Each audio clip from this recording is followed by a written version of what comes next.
Il y a des Peuls djihadistes. Bien sûr. Il y a des Peuls djihadistes, il y a des Dogons djihadistes, il y a des Bambara djihadistes, il y a des Samogo djihadistes, il y a des Malinké djihadistes, il y a des Touareg djihadistes. Donc le djihad n'a pas de couleur. Le djihad n'a pas d'âge et ça concerne tout le monde. Quand le Premier ministre Boubeye a quitté Badiangara la première fois, le lendemain, Badiangara a été attaqué par un Yalkouye. Un Yalkouye, c'est un Dogon. Celui qui a attaqué le sud du Mali, Ansar Dine Sud est dirigé par Suleiman Keita, c'est un Malinké. L'attaque qui a eu lieu au Burkina et ensuite au Grand Bassam en Côte d'Ivoire, il y avait des Maliens, il n'y avait aucun Peul. C'était des Malinké. Et quand vous regardez, Yadagali, ce n'est pas un Peul, c'est un Touareg. Donc vous voyez, il est vrai que ce qui a créé la confusion, à partir de 2015, Amadou Koufa, qui était un proche de Yadagali, avait la charge de contrôler le centre du Mali. Et Amadou Koufa est un Peul. C'était un prêcheur qui était connu dans la région et qu'on voyait avant faire de la poésie pour les jeunes filles qui étaient contre les marabouts, qui avaient des jeunes mendiants. Il se disait d'ailleurs que mais comment on peut s'asseoir quand on est adulte pour se faire nourrir par des mendiants. Il était contre ça, donc c'était une sorte de révolutionnaire. Il a commencé à changer un discours quand il a rencontré la Jamaat Tabliya du Pakistan. À partir de là, son discours s'est radicalisé lui-même. Et ensuite, donc ces prêches, il les faisait en Peul. Et en faisant ces prêches en Peul, il a eu la popularité auprès de la communauté Peul et notamment auprès des bergers Peul. Ces bergers Peul ont une connaissance littérale du Coran, mais ils n'ont pas une connaissance des hadiths. Donc Koufa expliquait comment on priait, etc. Donc les gens, pour une fois, étaient contents de voir parmi les multitudes de prêcheurs maliens, notamment les plus connus, quelqu'un qui fait ses prêches. Donc il est devenu populaire au centre du Mali, autant que Haïdara est populaire au sud du Mali. Haïdara, c'est Chérif Ousmane Madal Haïdara, qui est donc le guide spirituel du mouvement international Ansar Dine, qui est différent de Ansar Dine de Yadagali. Et qui est de quelle ethnie? Qui est un Bambara. Voilà, qui est un Bambara. Et donc, Koufa, petit à petit, a pu faire adhérer à sa cause ce qu'on appelle les cadres sociaux. C'est-à-dire que dans la communauté, comme j'ai parlé de hiérarchisation, il y a ce qu'on appelle les rimaïbés, ce sont les captifs, quoi. Donc, il y a aussi, effectivement, ça c'est une des logiques d'ailleurs, c'est une motivation d'adhésion au groupe. Certains ont adhéré au groupe en espérant qu'ils vont être davantage valorisés au sein de la communauté. Donc, il y a certains Rimaïbés qui ont adhéré au groupe.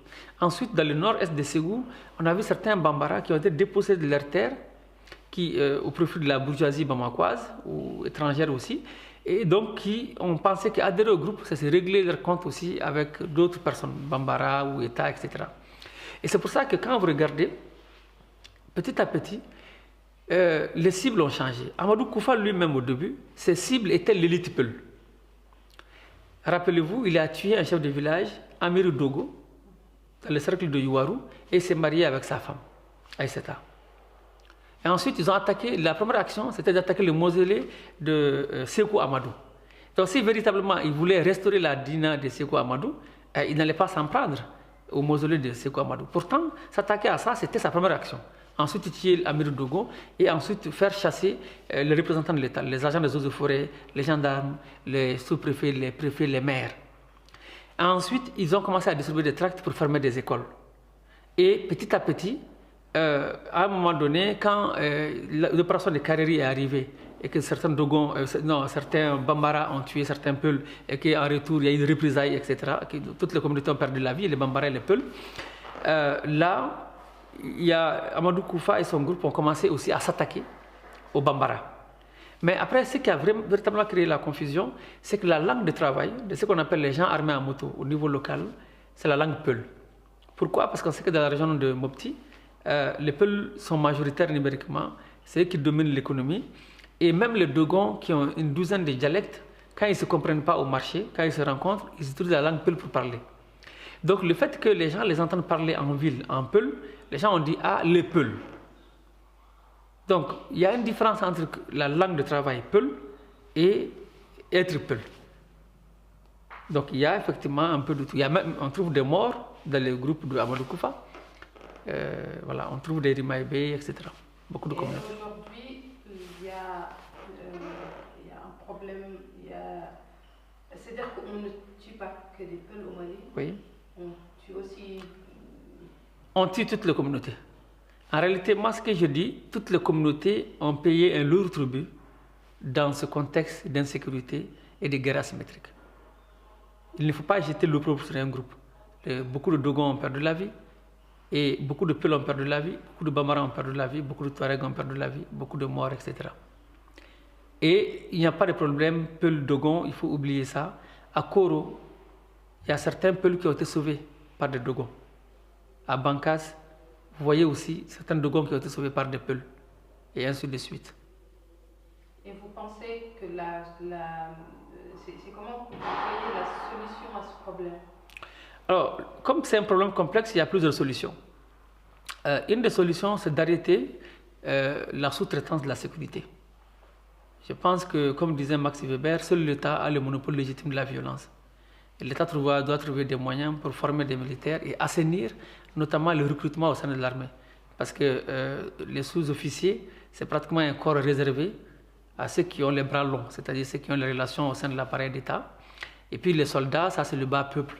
Donc il faut assainir, je pense, ce recrutement, parce qu'il y a beaucoup de jeunes qui veulent adhérer à ça, et former les gens aux droits humains, former les gens en fait aux pratiques militaires. Et ensuite, il faut travailler à gagner la confiance des populations. Cela passe par la fin des exactions, parce que des exactions de l'armée malienne, en tout cas de quelques soldats de l'armée malienne, il y en a eu à Nantaga, à Boulkessi, à Sokolo, à Koulongo. Ça, c'est donc il y a eu quelques exactions.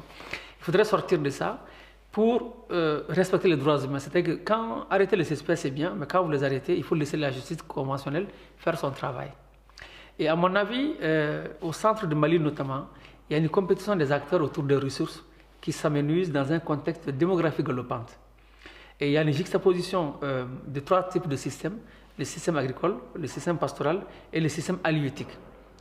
Les anciens mécanismes avaient réussi à organiser ce système sous la dynamique de Sékou Amadou. Mais le Mali de 2018-2019, ce n'est pas le Mali du 19e siècle. Donc il faudrait redéfinir, revenir sur ces accords traditionnels pour tenir compte de la démographie humaine, de la démographie animale, et de tenir compte aussi de la surpêche qu'on fait maintenant pour essayer, par exemple, de baliser les couloirs de transhumance. Parce que Mopti, c'est une zone enclavée avec des périodes de crue et de décrue. Quand il y a la crue, les animaux sont obligés de quitter le delta, et quand il y a la décrue, les animaux sont obligés de revenir dans le delta. C'est un mouvement cyclique naturel et qui souvent est un peu affecté même avec les changements climatiques.